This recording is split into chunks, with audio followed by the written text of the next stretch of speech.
Have you ever felt creatively stuck?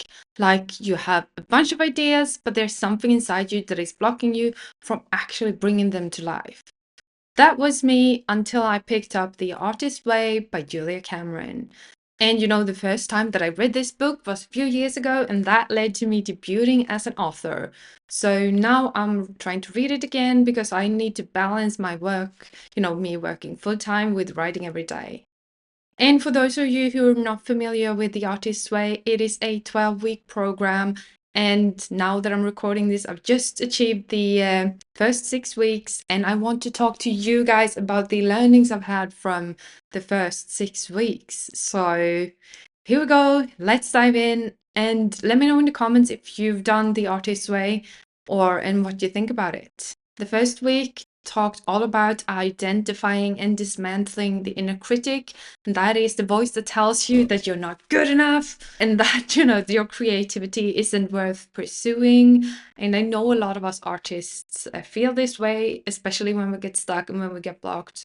So one of the key things that we do during week 1 was go through the key lessons in The Artist's Way, and I did a video about the first week, so I'm going to link it in the description and not go super deep into it right here and right now.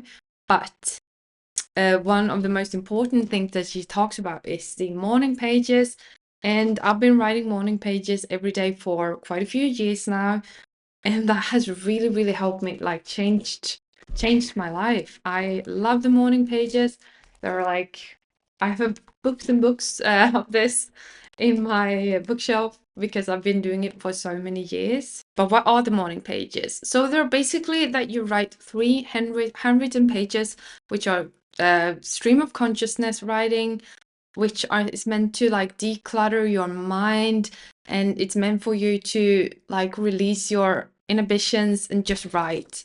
And morning pages, it does look different for all of us. Like for some of us it's basically journaling, for some of us it's just writing and doing, I don't know, putting things on paper. So there's no right way to do it. There's no wrong way. But one thing that you have to do is that you have to make sure that you're not doing censorship on yourself. And this is why I think that you have to write so much, 3 entire pages, because it's super easy. Like if we think that someone could see what we're writing and thinking, it's super easy for us to start censoring ourselves and not writing what we really think and feel in the moment. And that's not what the morning pages are for. They're actually meant for you to just pour out your feelings so that you can work your way through the blockage. Almost like going to a shrink or something. It's like me working through my inner demons, battling them on the page, and just, it really helps me improve and really helps me work through blockages. Because I'll notice if I keep on repeating things day and day and day after each other, then that is probably something that is on my mind and that I need to take care of. And one thing they do is they act like a mental detox. They will help you work through your distractions and everything. So do your morning pages and make sure that you work your way through your blockages and hear your inner voice and find your inner child again. I guess that's what it's about. So don't judge yourself, just write whatever you need to write, and that will hopefully spark some new ideas and some new inspiration for you. And as Julia Cameron says, the pages are a pathway to a strong and clear sense of self. So try it for a week if you haven't tried it and see what happens. My biggest takeaways from week 1 was that I can be creative and it's okay if it's messy.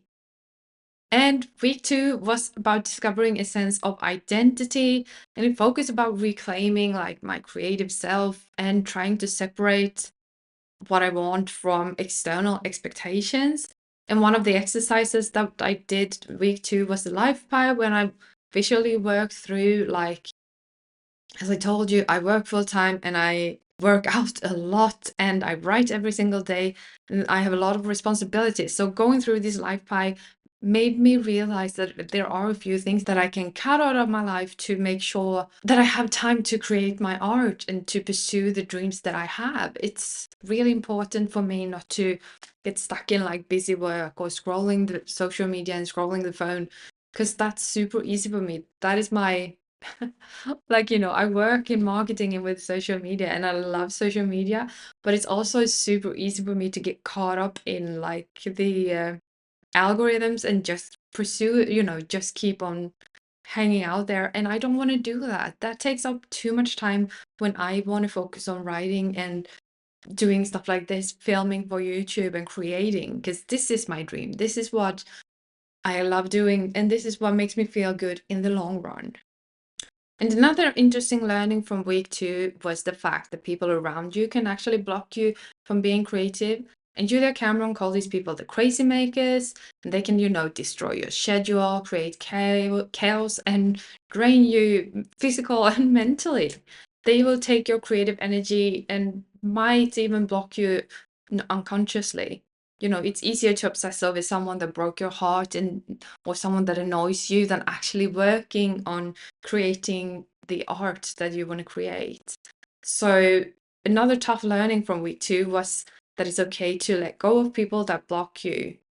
And this is something that I'm still working on. I think it's really hard to cut people out because I have this people pleaser inside of me that wants to be a nice person. But in the end, I need to focus on what gives me most joy, and that is doing this, creating and writing. Week 3 was about recovering a sense of power. And this week introduces the idea of anger as a signpost. So instead of ignoring the bad feeling, Julia Cameron encourages us to see the anger as a clue to, some sort of deep desire. And one of the exercises involved writing a list of creative dreams that are buried. And at first it felt kind of silly, but then I wrote that I wanted to learn how to draw and I wanted to be more creative in my everyday life. And I felt something shift because I prioritized writing a lot, but I haven't prioritized drawing and doing stuff like that. And I realized that, it makes me happy, so I should do it a lot more. And a powerful quote from the book is that the creative process is a process of surrender, not of control. Letting go of control simply allows myself to create, and that is a major turning point. And week 4 was all about recovering a sense of integrity. This is when the training gets real. We had also had to swear off reading, which was really, really hard because I read every night before I go to bed. I read for maybe half an hour. So I hated it at first. It was so hard. But then I started actually drawing. The week before, I realized that I wanted to draw more. So instead of reading before bed, I started drawing in my, drawing book. It made me happy, which was amazing. And another thing is that I listen a lot to audiobooks, especially when I commute to and from work. And, this week I couldn't do that because I had sworn off books. And instead, I actually took the time to listen through a bunch of podcasts that I've been putting off listening to because I prioritized audiobooks. And I think that's when once synchronicity happened because I listened to Joanna Penn's podcast and a few Swedish podcasts and stuff like that. And, there's so much going on in the industry, the book industry right now, especially with AI. And I learned a lot of new perspectives and shifted things for me, and also made me realize that I don't think AI will be a threat to us as artists. At least that's my opinion. But this happened because I, took a step back from reading and listened to a bunch of podcasts. And also I learned a lot from these podcasts. I can link some of them in the description box. And if you want me to talk about like podcasts on writing and productivity, let me know and I will. But otherwise, let's talk about week 5. Week 5 was all about recovering a sense of possibility. And that means that working your way through expansions and I had worked my way through some of my limiting ideas when it comes to creativity and joy. One of the exercises was listing 20 things that I loved to do as a child and finding out ways to reconnect with them. And, I rediscovered my love for storytelling and for drawing once again. And, I think that in the end, it's what it's all about for me, creativity. It's about me learning and growing as a person. And it's somewhere where I I will never be fully learned. And that is why I love writing. So this was a really good week for me. I worked my way through a bunch of things. And I also had to realize that creativity isn't just about making art, it's about the way we live. It's about having curiosity, playing, and letting ourselves dream without judgment. And I've been working a lot on myself, trying to see these possibilities when it comes to taking the indie route as well, because sometimes I tend to limit myself and thinking that the indie route, maybe I'm not good enough or something. And week 6 was about rediscovering the feeling of abundance. And here we would talk, we worked our way through a lot of about when it comes to money and creativity. A lot of us as artists have this like limiting belief that you have to be a starving artist, and writing maybe won't make us as much money as we want, or stuff like that. And here's the thing, that does not have to be true. You can make a lot of money from your art, but you also have to be open to it. You have to stop limiting yourself, because if you limit yourself, you will also, not grab the opportunities that are presented to you when it comes to making money from it. So this was also something that I really needed reminding of, because that is, a limiting belief that I've had for some time, maybe. And I want to make art, and I want to create writing courses, and I want to create YouTube videos, and I do believe that I can hopefully make a living out of this one day. So super interesting week with a lot of learnings. And there was this great quote from Cameron where she argues that creativity is a spiritual practice, not something that we must justify with a paycheck. And that is also a good reminder, because why, I would still write even if I don't make a cent from writing, because I love doing it.